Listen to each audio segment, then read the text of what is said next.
Okay, so process के बारे में पढ़ने जा रहे हैं। Process is something that is currently under execution. कोई भी प्रोग्राम, कोई भी चीज जिसके ऊपर अभी एग्जीक्यूशन हो रही है उसको हम प्रोसेस बोलेंगे। कोई किसी काम का होना, इट इज कॉल्ड प्रोसेस। जिसके ऊपर प्रोसेसर अपनी कोई कंसिडरेशन दे रहा है, यानी कि प्रोसेसर कोई वर्किंग परफॉर्म कर रहा है, ठीक है, करंटली, तो वो प्रोसेस हो रहा होगा। ठीक है, so an active program can be called a process. तो एक्टिव का मतलब यही है कि जिसके ऊपर कोई ना कोई काम हो रहा है।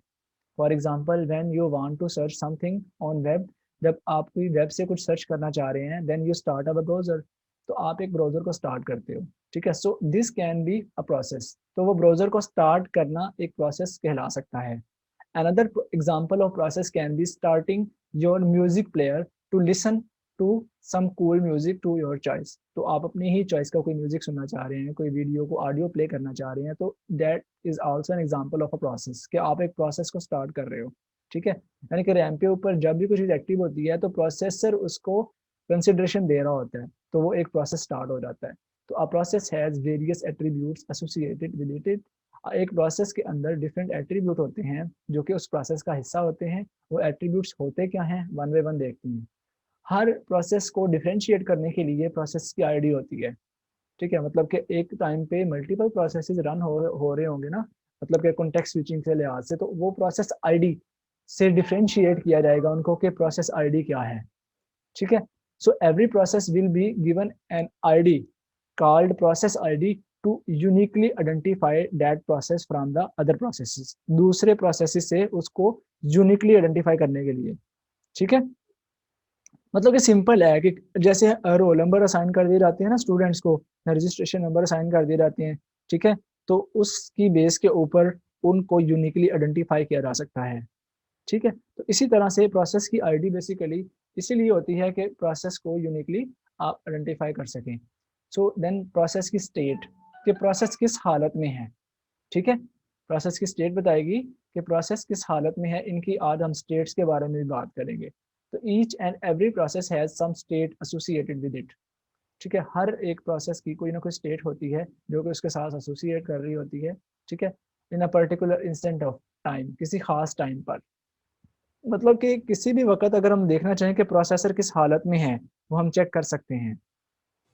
ठीक है, अब वो उनकी स्टेट्स होती क्या क्या हैं, तो वो भी इंशाल्लाह अभी डिस्कस करते हैं हम नेक्स्ट कुछ टॉपिक में। So this is denoted by the process state. It can be ready. वो स्टेट कौन कौन सी हो सकती है कि प्रोसेस हमारा रेडी स्टेट में हो सकता है। रेडी का मतलब ये है कि प्रोसेस एग्जीक्यूट होने के लिए रेडी है, यानी कि सीपीयू की अटेंशन चाह रहा है। वेटिंग, क्या वो सीपीयू के लिए वेट कर रहा है। रनिंग, क्या सीपीयू उसको रन कर रहा है, यानी कि सीपीयू एग्जीक्यूट कर रहा है उस प्रोसेस को। तो ये डिफरेंट स्टेट हो सकती है हमारे प्रोसेस की। Next, another property or attribute of process is CPU scheduling information. Each process is executed by using some process scheduling algorithm. ठीक है, ये आपने ऑपरेटिंग सिस्टम में पढ़े होंगे, फर्स्ट कम, ठीक है, फर्स्ट कम फर्स्ट सर्व होता है। ठीक है, first come shortest job first. ठीक है, and round robin shortest job first. इस तरह से ये डिफरेंट एल्गोरिदम हैं ऑपरेटिंग सिस्टम के अंदर जिनकी बेस के ऊपर स्केजुलिंग होती है कि किस प्रोसेस ने पहले एग्जीक्यूट होना है। ठीक है, तो जैसे कि एक शॉर्टेस्ट जॉब फर्स्ट का एल्गोरिदम होता है कि जो प्रोसेस छोटा होगा वो सबसे पहले एग्जीक्यूट होगा, शॉर्टेस्ट जॉब फर्स्ट। तो इस तरह से ना डिफरेंट एल्गोरिदम है, या ये इसकी डिटेल में नहीं हम जा रहे, या प्योरली आपके ऑपरेटिंग सिस्टम के कॉन्सेप्ट है। यहाँ पर हम प्रोसेस के कॉन्टेक्स्ट से चीजें देख रहे हैं कि प्रोसेस के अंदर क्या क्या एट्रीब्यूट होते हैं। Okay, then IO information, input output information, like each process needs some IO devices। ठीक है, यानी कि हर एक प्रोसेस को कोई ना कोई इनपुट आउटपुट डिवाइसेस की जरूरत पड़ती है to perform the process. So information about devices allocated and devices need its crucial. जो भी उसको डिवाइस चाहिए होती है उस प्रोसेस को एग्जीक्यूट करने के लिए, वो उसके लिए क्रूशियल होता है। तो these were the some attributes of the process. ठीक है, आपने ये प्रीवियस टॉपिक भी और ये भी याद नहीं करना, याद मतलब इस सेंस में कह रहा हूँ कि इनकी हाउ नो आपके पास होनी चाहिए। ठीक है, मतलब कि थ्रेड क्या होता है, मल्टी थ्रेडिंग क्या होता है, किस तरह से वर्क करते हैं, इसी तरह से प्रोसेस क्या होता है, प्रोसेस के अंदर यही एट्रीब्यूट हो सकते हैं और ये वर्क कैसे करता है। तो इसको प्रॉपरली आपने वो एग्जाम पॉइंट ऑफ व्यू से प्रॉपर याद नहीं करना। हाँ, आपके पास कॉन्सेप्ट होना चाहिए थ्रेड का, थ्रेडिंग का, मल्टी थ्रेडिंग का, और आपके पास कॉन्सेप्ट होना चाहिए प्रोसेस का, और प्रोसेस के एट्रीब्यूट्स क्या हैं, प्रोसेस की स्टेट्स क्या हैं। तो इसको आप 2 और 3 टाइम्स अगर रीड करेंगे ना थॉरोली अच्छे से, तो इंशाल्लाह ये कॉन्सेप्ट आपके माइंड में बैठ जाएंगे। Then what are the different states of the process. अब प्रोसेस की स्टेट्स जिनके बारे में यहाँ पे मैं बात कर रहा था, रेडी स्टेट हो सकती है, वेटिंग स्टेट हो सकती है, एंड रनिंग स्टेट हो सकती है। तो स्टेट्स को थोड़ा सा अंडरस्टैंड करते हैं। During the execution of a process it undergoes a number of states, मतलब कि एक प्रोसेस मुख्तलिफ स्टेट्स में से गुजरता है जब उसको एग्जीक्यूट करना होता है। So in this section of the blog we will learn about various states of the process। अब ये स्टेट्स कौन कौन सी होती हैं? एक होती है न्यू स्टेट, एक होती है रेडी स्टेट, ठीक है। तो इनको हम वन बाय वन देखते हैं ये क्या करती हैं। इनकी डायग्राम भी यहाँ पर मैंने ऐड की है। सबसे पहले प्रोसेस आता है हमारे पास न्यू स्टेट में, ठीक है, यानी कि जो भी प्रोसेस अभी क्रिएट होता है रैम पर आता है वो न्यू पर आ जाता है, ठीक है। अब यहाँ पर देखें, सो न्यू स्टेट करती क्या है, कहता है this is the state when the process is just created. अभी प्रोसेस क्रिएट हुआ ही है, it is the first state of the process, ये प्रोसेस की पहली स्टेट होती है। रेडी स्टेट में कौन सा प्रोसेस होता है? After creation the process when process is ready for its execution. अब प्रोसेस एग्जीक्यूशन के लिए रेडी है तो वो रेडी स्टेट में आ जाएगा। सिंपल है, उनके नेम से जाहिर हो रहा है। नया प्रोसेस बना वो न्यू स्टेट पे है, जैसे ही वो एग्जीक्यूशन के लिए रेडी है वो रेडी स्टेट में आ गया, ठीक है। रेडी स्टेट में क्या होता है? The process is ready for its execution bye the CPU but it is waiting for its turn.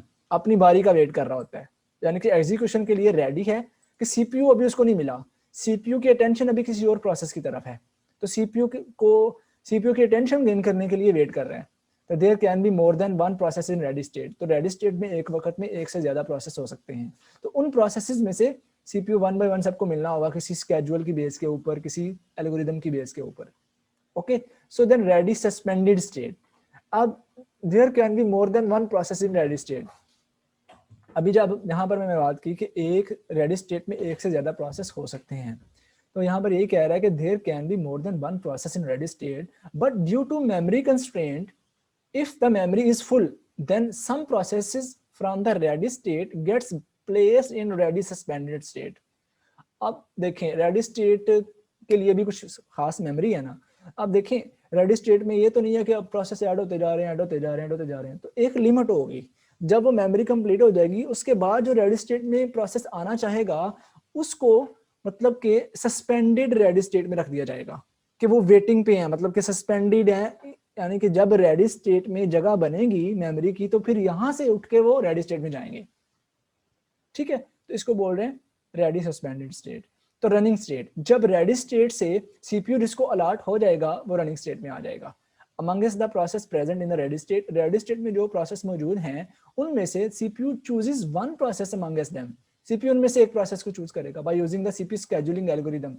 आगे ना बात, ये एल्गोरिदम यूज होंगे, ये जो ऊपर जिनके बारे में हमने बात की थी, ठीक है, इनमें से कोई भी यूज हो सकता है, और भी एल्गोरिदम होते हैं। तो ये अब डिपेंड करता है कि हमारे सीपीयू की के अंदर कौन से स्केड्यूलिंग एल्गोरिदम वर्क कर रहे हैं। There can be more than one process in the ready state, ये बात होगी। तो scheduling algorithm, the process will now be executed by the CPU and it is in the running state.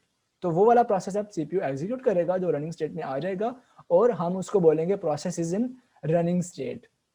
Then waiting और blocked state. अब ये state क्या होती है? जब रेडी में आया, रनिंग भी हो रही, during the execution process, running के दौरान, ठीक है, the process might require an IO operation. जब सीपीयू एक प्रोसेस को रन कर रहा है उसके दौरान अगर कोई आईओ ऑपरेशन की जरूरत पड़ती है, सीपीयू चाहता है कि यहाँ पर तो कोई इनपुट आउटपुट डिवाइस की जरूरत है, like writing a file, writing on file या रीडिंग फ्रॉम फाइल, ऐसा मोर priority process might come.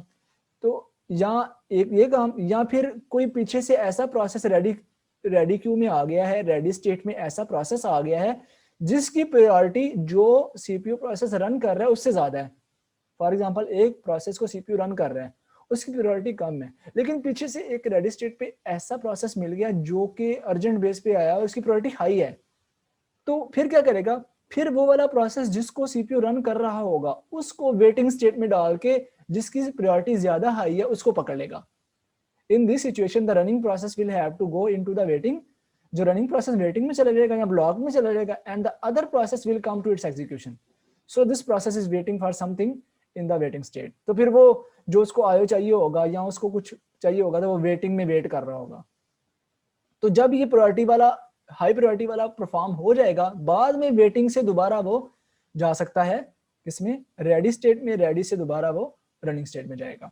So waiting suspended state, उसी तरह से अगर वेटिंग स्टेट में मेमोरी फुल हो जाए तो वो वाले प्रोसेस जो कि वेटिंग में आते जा रहे हैं वो वेटिंग सस्पेंडेड में चले जाएंगे, जिस तरह से रेडी सस्पेंडेड स्टेट थी। उसके बाद है terminated state, after the complete execution of the process, जब प्रोसेस रनिंग स्टेट में आप पूरा कंप्लीट हो जाएगा तो देन प्रोसेस को टर्मिनेट कर दिया जाएगा, डिलीट कर दिया जाएगा, उसकी वर्किंग जब कंप्लीट हो जाएगी तो वो टर्मिनेट स्टेट में आ जाएगा। ठीक है जी, ये अब डायग्राम को थोड़ा सा अंडरस्टैंड कर लें। यहाँ पर देखें, सबसे पहले जो प्रोसेस क्रिएट होगा वो न्यू स्टेट में आएगा, process is just created, after created the process will move to the ready state for execution. Now in this state process is in ready state and process is ready to execute. He wants the attention of the CPU for running to go to the running state.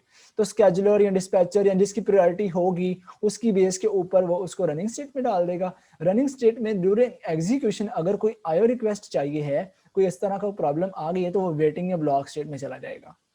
ठीक है, तो waiting या block. एक और काम होता है, अगर रनिंग करते हुए ड्यूरिंग रनिंग स्टेट कोई हाई प्रायोरिटी वाला प्रोसेस आ गया, वो इधर स्केड्यूल इधर आ जाएगा और इसको दोबारा रेडी स्टेट में भेज दिया जाएगा प्रायोरिटी की बेस के ऊपर या टाइम कंप्लीट। फॉर एग्जांपल इसमें भी टाइम अलॉट होते हैं ना, अब एक प्रोसेस है वो बहुत ज्यादा टाइम ले रहा है एग्जीक्यूट होने के लिए, तो लेकिन बाद में पीछे वाला प्रोसेस उसकी प्रायोरिटी हाई हुआ है तो इसका टाइम कंप्लीट हो गया, टाइम क्वांटम यहाँ पर लिखा हुआ है टाइम क्वांटम। उसका मतलब ये है कि अगर एक प्रोसेस के रनिंग टाइम कंप्लीट हो गया है तो वो उसको दोबारा रेडी में फेंक के अगला प्रोसेस करना शुरू हो जाएगा। बैक एंड पे सीपीयू इतना फास्टली वर्क कर रहा होता है तो हमें ऐसे लग रहा होता है जैसे सारे पैरेलली चल रहे हैं, तो ये सारी जो स्केड्यूलिंग एल्गोरिदम है या जो क्यूज हैं बहुत फास्टली वर्क कर रही होती हैं, तो जिसके लिए आयो चाहिए वो यहाँ पर आ जाएगा। ठीक है, और दोबारा से आयो उसको जब मिल चुका होगा दोबारा वो रेडी में चला जाएगा, यानी कि यहाँ से वेटिंग से डायरेक्टली रनिंग में नहीं जा सकता, वेटिंग के बाद दोबारा वो रेडी में जाएगा। हाँ जी आयो मिल चुका है, अब दोबारा वो रेडी है, रेडी से फिर उसको सीपीयू अलॉट होगा तो वो रनिंग में आएगा। तो ये इस तरह से एक लूप यहाँ पे चल सकता है।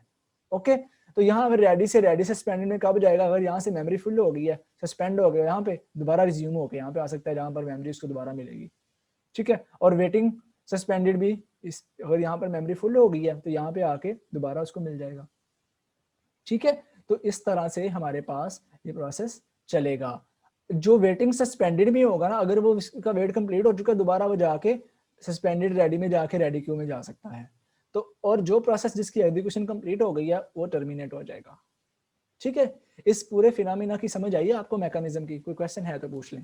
यस सर, नो इजी है ना? Yes sir. Okay, next, in the above image you can see that when a process is created then it goes into the new state. ठीक है, जब ये सारा अब मैंने जो आपको एक्सप्लेन किया है ना, ये यहाँ पर बता रहा है, मैं ये दोबारा रीड नहीं करने वाला। ठीक है, जो यहाँ पर सारा मैंने आपको अपनी वर्डिंग में बता दिया या ऊपर जो चीजें हमने एक्सप्लेन कर ली तो अब एक पैराग्राफ के अंदर दोबारा उसको बता रहा है वो। ठीक है, इसको आपने रीड करना है। अब एक बात, एक नया कॉन्सेप्ट सिंपल सा, वो कहता है प्रोसेस कंट्रोल ब्लॉक, पीसीबी। इसके बारे में भी आपको पता होगा। प्रोसेस कंट्रोल ब्लॉक क्या होता है? हर प्रोसेस का एक प्रोसेस कंट्रोल ब्लॉक होता है जिसके अंदर उस प्रोसेस की इंफॉर्मेशन स्टोर होती है, उस प्रोसेस के एट्रीब्यूट या उस प्रोसेस की ईच जो है ना इंफॉर्मेशन सारी की सारी वो इस प्रोसेस कंट्रोल ब्लॉक के अंदर स्टोर होती है। So in an operating system when we have a number of processes present in it, जब हमारे पास मल्टीपल प्रोसेस होते हैं ऑपरेटिंग सिस्टम में, each process has some information, हर प्रोसेस की कोई ना कोई इंफॉर्मेशन होती है that is needed by the CPU, जिसको सीपीयू की जरूरत होती है, यानी कि वो इंफॉर्मेशन सीपीयू को चाहिए होती है जब सीपीयू उस प्रोसेस को एग्जीक्यूट करता है। So we need some kind of data structure to store the information about the particular process. तो उस प्रोसेस की इंफॉर्मेशन को स्टोर करने के लिए कोई खास डेटा स्ट्रक्चर की जरूरत होती है। तो वो डेटा स्ट्रक्चर क्या है? PCB, a process control block और simple PCB is a data structure that is used to store the information of the process that might be needed to manage the scheduling of the particular process. समझ आइए आपको? यानी कि हर process की कोई ना कोई इंफॉर्मेशन होती है और उस इंफॉर्मेशन को स्टोर करने के लिए कोई डेटा स्ट्रक्चर चाहिए होता है। वो डेटा स्ट्रक्चर हमारे पास पीसीबी है। पीसीबी के अंदर किसी भी प्रोसेस की इंफॉर्मेशन स्टोर होती है जो कि जब उस प्रोसेस को एग्जीक्यूट कर रहा होगा सीपीयू को जरूरत पड़ सकती है उस इंफॉर्मेशन की, तो वो इस डेटा स्ट्रक्चर से लेगा। ठीक है, ये पीसीबी की डेफिनेशन है। Then so each process will be given a PCB, तो हर प्रोसेस को पीसीबी दे दिया जाएगा, प्रोसेस कंट्रोल ब्लॉक हर प्रोसेस का अलग होगा, which is a kind of identification card for the process, जो कि उस प्रोसेस के लिए एक आइडेंटिफिकेशन कार्ड होगा, यानी कि सारी उसकी इंफॉर्मेशन इस कार्ड के अंदर है। So all the processes present in the system will have a PCB, जितने भी प्रोसेस मौजूद हैं सिस्टम में उनका एक पीसीबी होगा associated with it, and all these PCBs are connected with the link list. ठीक है, मतलब कि जितने भी प्रोसेसेस हैं वो भी फिर लिंक लिस्ट की फॉर्म में मेमोरी में डिफरेंट डायनामिक लोकेशंस पर पड़े हुए होते हैं। सो एट्रीब्यूट क्या होते हैं पीसीबी के? पीसीबी का फर्स्ट प्रोसेस की आईडी, जैसे ऊपर बात की थी, यानी कि एक पीसीबी के अंदर प्रोसेस की कौन कौन सी इंफॉर्मेशन होगी, उसकी आईडी होगी। ठीक है, प्रोसेस आईडी जो कि उस प्रोसेस को यूनिकली आइडेंटिफाई करने के लिए इस्तेमाल होगी। प्रोग्राम काउंटर, प्रोग्राम काउंटर का मतलब क्या होता है? पीसी, यानी कि सीपीयू अगला काम कौन सा करेगा। Program counter point the next instruction that is to be executed by CPU. CPU अगली इंस्ट्रक्शन, यानी कि एक प्रोसेस के अंदर भी तो डिफरेंट इंस्ट्रक्शंस होती है ना, तो एक इंस्ट्रक्शन फिर अगली इंस्ट्रक्शन कौन करेगा, कौन सी परफॉर्म करेगा सीपीयू, उसके बाद कौन सी सीपीयू इंस्ट्रक्शन परफॉर्म करेगा, तो ये पीसी के अंदर आता जाएगा।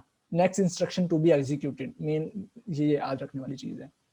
देन प्रोसेस स्टेट, हाँ प्रोसेस किस स्टेट में है इस वक्त, तो ये भी इंफॉर्मेशन पीसीबी में होगी। हर प्रोसेस की इंफॉर्मेशन पीसीबी में अपलोड होती रहेगी, अपडेट होती रहेगी। तो प्रोसेस किस स्टेट में है, ठीक है, रेडी स्टेट में है, न्यू में है, रनिंग में है, सस्पेंडेड में है, किस में है, तो ये स्टेट, प्रोसेस स्टेट के अंदर ये वाली इंफॉर्मेशन होगी। देन प्रायोरिटी, ठीक है, तो फिर यहाँ पर इंफॉर्मेशन होगी कि ये जो प्रोसेस है जिसके पीसीबी के अंदर इंफॉर्मेशन स्टोर है, तो उस प्रोसेस की स्पेसिफिक प्रायोरिटी कौन सी है। There is a priority associated with each process. Based on that priority, the CPU find which process is to be executed first. Her priority process will be executed first. जिसकी priority high होगी, जो priority के लिहाज से ज्यादा higher होगा, उसको पहले execute कर दिया जाएगा। ठीक है जी, समझ आ रही है ना? जी सर। देन हमारे पास है जनरल पर्पज रजिस्टर। ठीक है, ये क्या करते हैं? During the execution of the process it deals with the number of data that are being used and changed by the process। ठीक है, यानी कि जनरल पर्पस रजिस्टर में डेटा आ जाएगा जो कि प्रोसेस की एग्जीक्यूशन के दौरान चेंज होना है या यूज होना है। But in the most of the cases we have to stop the execution of the process to start another process. ठीक है, कहता है बाज़ औक़ात क्या होता है कि हमें एक प्रोसेस की एग्जीक्यूशन को रोकना पड़ता है किसी दूसरे प्रोसेस को स्टार्ट करने के लिए, and after some time the previous process should be resumed once again. फिर क्या होता है कि फिर हमें पिछला प्रोसेस दोबारा चलाना पड़ता है, रिज्यूम करना पड़ता है, since the previous process was dealing with the same some data and had changed the data, so when the process resume then it should use the data only. these data are stored in some kind of storage units called registers। ठीक है, ये मैं अपनी wording में बताता हूँ। For example एक CPU जो है ना एक प्रोसेस को एग्जीक्यूट कर रहा है, तो उसका टाइम क्वांटम कंप्लीट हो गया या किसी वजह से उसको इस प्रोसेस को रोकना है, वो आर्जी तौर पर इस प्रोसेस को रोककर इसको वेटिंग स्टेट में या इसको सस्पेंड कर देता है, इसको दोबारा रेडी में भेज देता है और अगले प्रोसेस को एग्जीक्यूट करना शुरू कर देता है। और जिस प्रोसेस को इसने रोका होता है उसको जब वो दोबारा रिज्यूम करना चाहेगा तो उसको उसी हालत में डेटा चाहिए, तो उसका वो डेटा कहाँ पर स्टोर होता है ताकि उसी हालत में मिल जाए, उसका डेटा उस प्रोसेस का रजिस्टर्स में स्टोर होता है, तो वो जनरल पर्पस रजिस्टर होते हैं जिसके अंदर उसको वो दोबारा डेटा सेम मिल जाता है।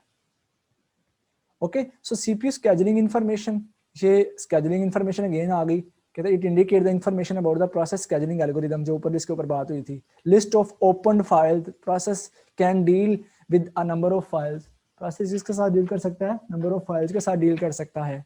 ठीक है, कौन सी file? CPU should maintain a list of files that are being opened by the process to make sure that no other process can open the file at the same time.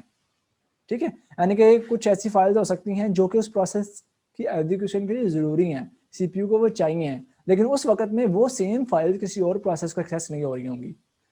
Then list of IO devices, जो उस process को input output devices चाहिए हैं वो भी PCB में store होंगी। Process में need a number of IO devices to perform various task, so a proper list should be maintain to show which IO device is being used by this process, कि किस process को कौन सी IO devices चाहिए हैं, ये वाली information हमारे पास यहाँ पर लिस्ट ऑफ आईओ डिवाइसेस में स्टोर होगी। So these are the attributes of the process control block, and these pieces of information may need to have detailed info about the processes, and this is turn result is better for execution। यानी कि ये वाली information हमारे पास सारी जो PCB के अंदर store होती है ना, वो एक प्रोसेस के बारे में, तो हर एक प्रोसेस की अलग-अलग से पीसीबी डाटा स्ट्रक्चर होती है और हर प्रोसेस की ये सारी इंफॉर्मेशन पीसीबी के अंदर स्टोर होती है, और जब भी वो वाला प्रोसेस एग्जीक्यूशन के लिए यहाँ पर रनिंग स्टेट में आता है, यानी कि जब उसको सीपीयू मिल जाता है, तो इस रनिंग स्टेट के अंदर इस सारी इंफॉर्मेशन की सीपीयू को मे भी जरूरत पड़ सकती है, इसमें से किसी भी इंफॉर्मेशन की जरूरत पड़ सकती है, तो वो देन उस प्रोसेस के पीसीबी ब्लॉक में से उसको अलॉट की जाएगी। ठीक है जी, तो ये आपका प्रोसेस का कंप्लीट कॉन्सेप्ट था कि सीपीयू के अंदर प्रोसेस किस तरह से एग्जीक्यूट होता है। और ये बहुत इंपॉर्टेंट टॉपिक है, अक्सर आपके जो एंट्री टेस्ट वगैरह होते हैं ना, उसमें से इसके क्वेश्चंस बड़े पूछे जाते हैं कि प्रोसेस किस तरह एग्जीक्यूट होता है, रनिंग स्टेट में क्या कर रहा होता है, वेटिंग स्टेट में क्या कर रहा होता है, रेडी स्टेट में क्या कर रहा होता है। तो ये सारी इंफॉर्मेशन हमारे पास होनी चाहिए। लें जी, कोई क्वेश्चन है तो आज इस लेक्चर के बारे में आप पूछ लें। No sir, no question. पता है, ऐसे लग रहा था सारा टाइम, ऐसा लग रहा था जैसे हम ऑपरेटिंग सिस्टम पढ़ रहे हैं फिर से। ऐसे ही आपने पढ़ा हुआ है सारा। ये ना एक्चुअली एक फीडबैक है आपका। मैंने ना एक्चुअली नेक्स्ट जो टॉपिक था ना आपका, आज वो मॉडल स्टार्ट करना था मैसेज पासिंग का और थ्रेड मॉडल थ्रेडिंग। उसके लिए मैंने बेहतर समझा, क्योंकि ये मैं ना भी करवाता तो वो स्टार्ट करवा सकता था, लेकिन मैंने बेहतर समझा कि आप एक दफ़ा थोड़ा सा फीडबैक आपको मिल जाएगा ना, कि आपने थ्रेडिंग और ये प्रोसेस की इंफॉर्मेशन पहले आपके पास रिकैप हो जाएगी, देन हमारे लिए वो समझना ईजी होगा। तो इसलिए ये मैंने ऐड किया है। तो इंशाल्लाह नेक्स्ट लेक्चर में ना हम दोनों मॉडल कवर करेंगे, थ्रेड मॉडल भी और मैसेज पासिंग मॉडल भी। इंशाल्लाह। ठीक है जी, आज के लिए थोड़ा सा शॉर्ट ही लेक्चर, इंशाल्लाह हम नेक्स्ट लेक्चर में आपसे बात होगी। ये वाली रिकॉर्डिंग जो है ना, मैं अपलोड करके इसका लिंक सेंड कर दूंगा आपको। ओके, ठीक हो गया जी। ओके जी, ठीक है जी, अपना ख्याल रखिएगा। अल्लाह हाफिज़। ओके सर, अल्लाह हाफिज़, टेक केयर।